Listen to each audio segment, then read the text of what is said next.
Hi Priya, hi John. ಹೇಗಿದ್ಯಾ? ತುಂಬ ದಿವಸ ಆದಮೇಲೆ ಬಂದಿದ್ಯಾ? ಹೌದು. ಓ ಓಕೆ, ಯಾವ ಥರ ಮಾಡೋಣ? ಫುಲ್ ಶಾರ್ಟ್ ಮಾಡಿಬಿಡಿ. Full short full Okay. Different look ಬೇಕು ನನಗೆ. ಹಿಂಗೆಲ್ಲ ನಿಮಗೆ ಒಪ್ಸ್ತಾ ಇದ್ದೀನಿ ನಾನು. ಡಿಫ್ರೆಂಟ್ ಲುಕ್ಕು ಇಲ್ಲಿಗೆ ಮಾಡ್ಬಿಡೋಣ. ಅಷ್ಟು ಬೇಡ. ಎಲ್ಲಿಂದ ಪ್ರಿಯಾ ಬಂದಿದ್ದೀಗ? ತುನ್ಸಂದ್ರ. ಮುನ್ಸಂದ್ರ. ಓಕೆ.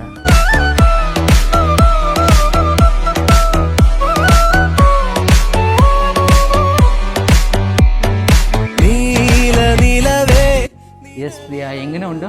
ನಲ್ಲ ಭಂಗಿ ಉಂಟು. ಇಷ್ಟಮಾಯೋ? ಇಷ್ಟ ಆಯ್ತು. ಕನ್ನಡದಲ್ಲೇ ಮಾತಾಡಿ.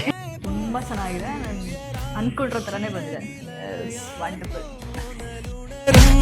മനസ്സിൽ വെറുതെ